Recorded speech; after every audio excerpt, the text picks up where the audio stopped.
Assalamualaikum warahmatullahi wabarakatuh. Semangat pagi, salam sejahtera untuk kita semua. Salam perspektif. Pada video kali ini kita akan berbicara tentang Undang-Undang Dasar 1945 sebagai konstitusi yang berlaku di negara kita. Undang-Undang Dasar atau biasa juga disebut dengan hukum dasar adalah satu persyaratan yang harus dimiliki oleh sebuah negara ketika negara itu ingin disebut sebagai negara yang merdeka. Sahabat perspektif yang berbahagia, kalau kita perhatikan konstitusi atau undang-undang dasar yang pernah berlaku di negara kita itu sudah 3 macam undang-undang dasar yang berlaku pada 4 periode. Bisa kita sebut yang pertama adalah periode 18 Agustus 1945 sampai 27 Desember 1949. Undang-undang dasar yang kita pakai kita sebut dengan Undang-Undang Dasar Republik Indonesia tahun 1945. Undang-Undang Dasar 1945 di masa pertama ini, kalau kita lihat, terdiri dari pertama, pembukaan Undang-Undang Dasar 45, yang kedua adalah batang tubuh. Batang tubuh ini terdiri dari 16 bab, 37 pasal, 4 pasal aturan peralihan, dan 2 ayat aturan tambahan. Satu bagian yang tak terpisahkan dari pengertian Undang-Undang Dasar 45 adalah bagian dari penjelasan Undang-Undang Dasar 45. Yang kedua adalah periode 27 Desember 1949 sampai 17 Agustus tahun 1950. Undang-Undang Dasar yang kita pakai adalah Undang-Undang Dasar Republik Indonesia Serikat. Pada masa ini, beberapa pasal itu berubah dalam Undang-Undang Dasar Republik Indonesia Serikat.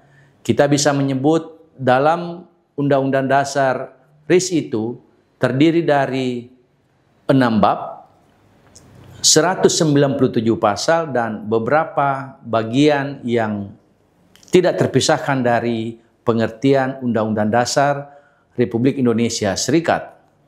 Kemudian pada periode ketiga, 17 Agustus 1950 sampai 5 Juli tahun 1959. Undang-Undang Dasar yang dipakai pada saat itu adalah Undang-Undang Dasar sementara tahun 1950. Materi muatannya terbagi pada 6 bab, 146 pasal, dan beberapa bagian-bagian penting. Periode keempat bisa kita sebut mulai dari 5 Juli tahun 1959 sampai sekarang. Undang-Undang Dasar yang kita pakai adalah Undang-Undang Dasar Negara Republik Indonesia tahun 1945. Namun dalam dinamikanya, dalam perkembangannya, dari Undang-Undang Dasar 45 ini terbagi 2. Kita pernah menggunakan Undang-Undang Dasar 45 yang belum diamandemen, yang saya sebutkan tadi sebelumnya. Pengertiannya itu ada 3. Pertama, pembukaan, kedua, batang tubuh, dan yang ketiga adalah penjelasan. Ini sebelum diamandemen. Sementara yang telah diamandemen sebanyak 4 kali perubahan itu dilakukan pada saat amandemen pertama itu dalam Sidang Umum MPR tahun 1999 yang pengesahannya tanggal 19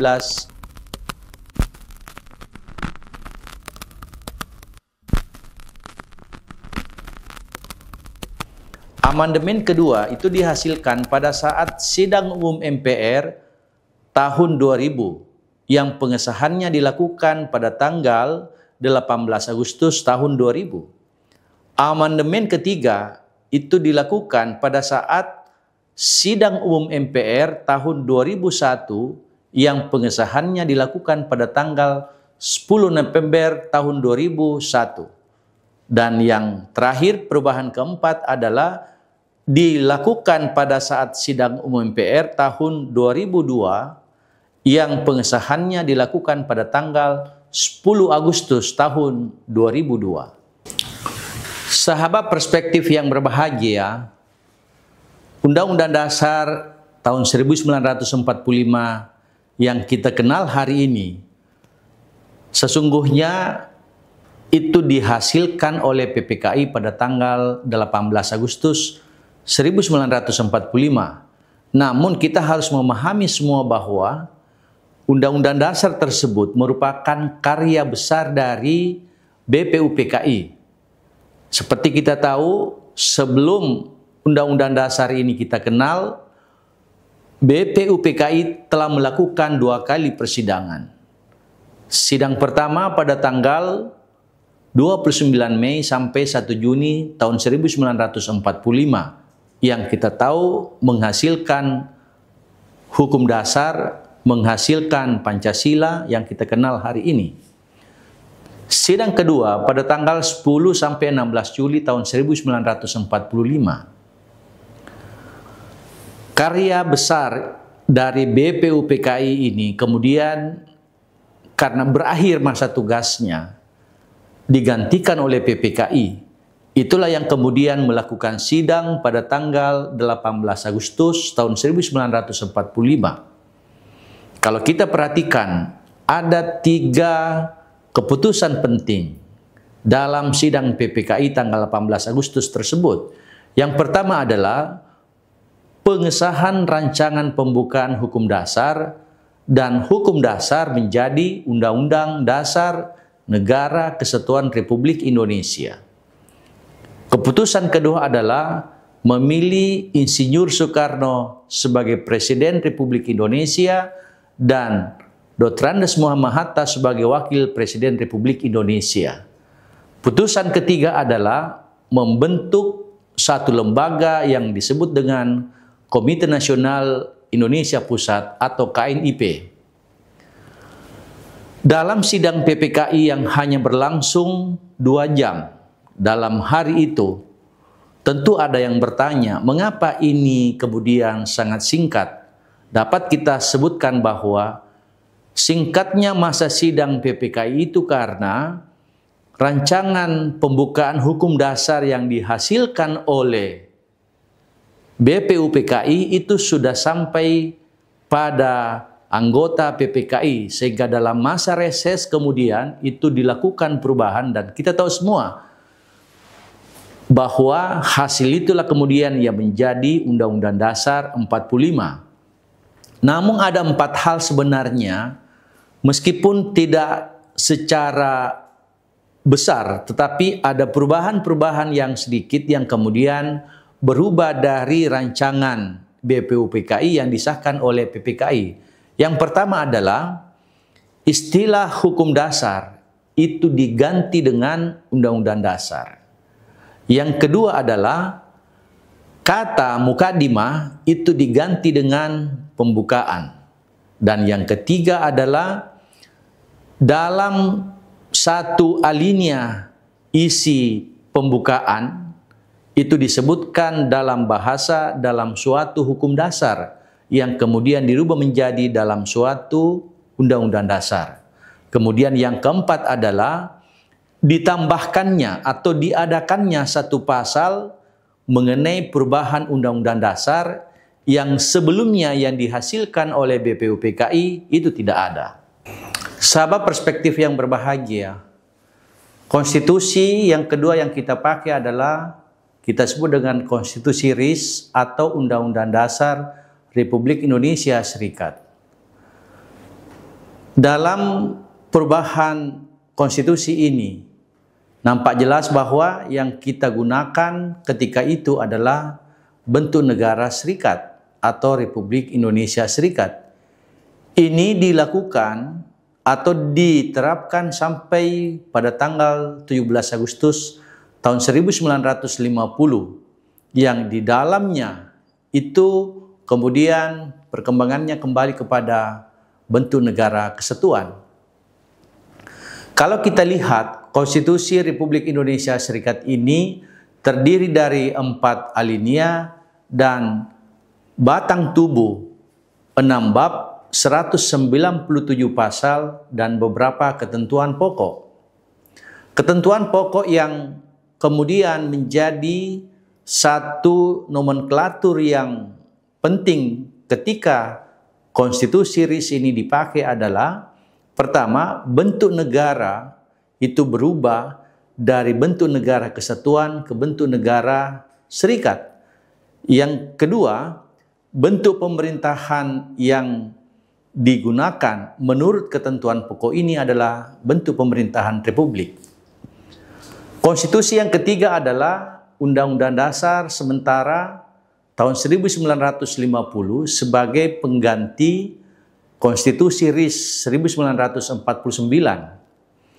Dalam perkembangannya, kita tahu bersama bahwa melalui Undang-Undang Federal Nomor 7 Tahun 1950, bentuk negara kemudian berubah. Karena berubah Undang-Undang Dasar, kita kembali kepada bentuk negara kesatuan. Adapun isi dari Undang-Undang Dasar sementara tahun 50 itu adalah, pertama, mukadimahnya ada 4 alinea dan batang tubuhnya terdiri dari 6 bab, 146 pasal.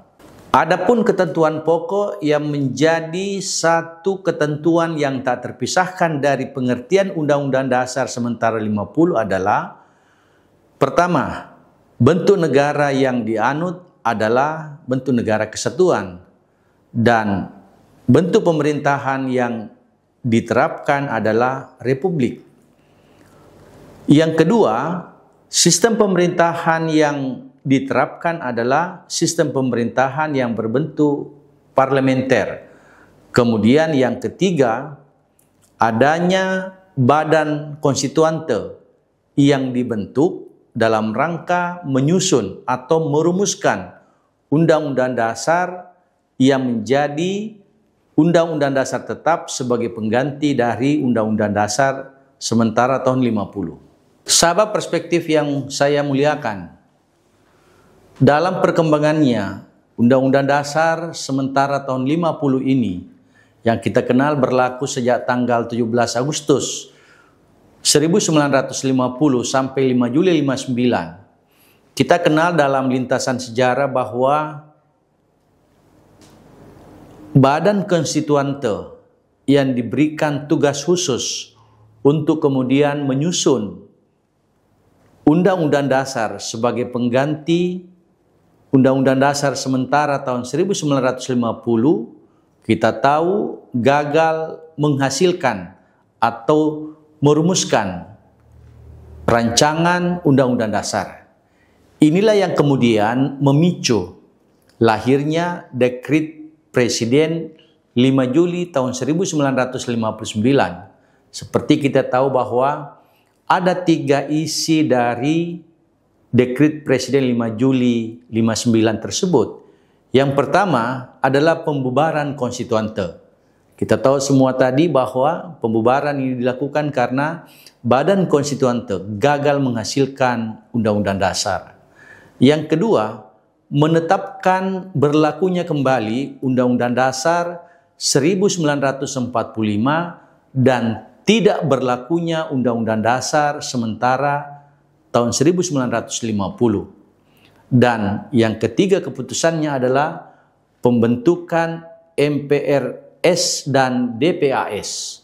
Ya, seperti kita tahu dari Dekret Presiden 5 Juli 59 ini, itu kemudian kita kembali kepada Undang-Undang Dasar 45 yang pengesahannya dilakukan oleh PPKI tanggal 18 Agustus tahun 1945.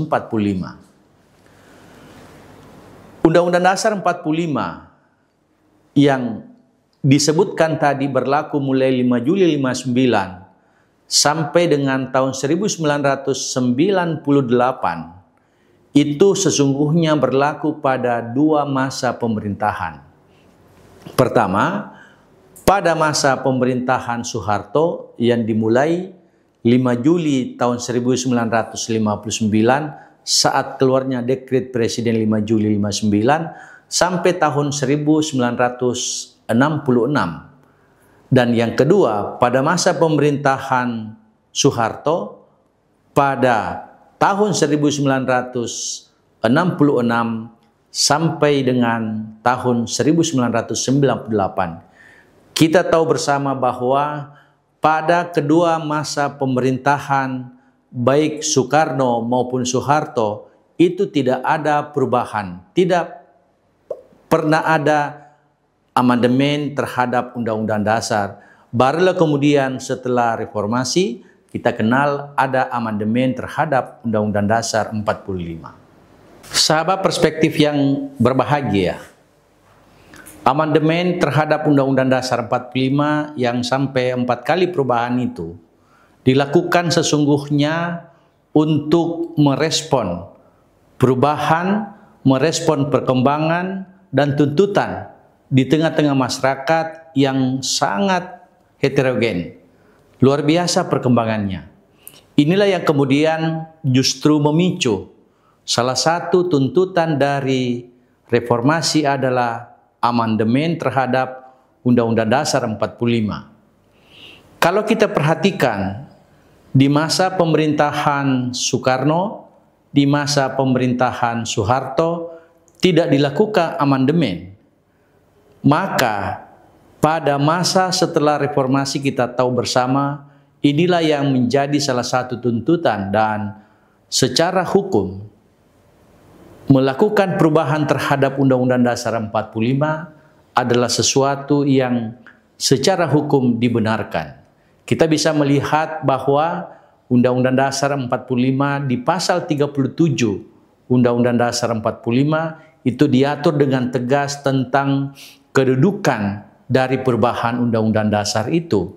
Yang pertama secara khusus kita bisa melihat dalam pasal 37 ayat 1 bahwa terhadap keinginan untuk melakukan perubahan Undang-Undang Dasar itu harus diajukan oleh minimal 1/3 anggota MPR. Lalu di pasal berikutnya dikatakan bahwa keinginan untuk melakukan perubahan terhadap Undang-Undang Dasar tersebut itu harus dihadiri oleh sekurang-kurangnya 2/3 anggota MPR yang hadir.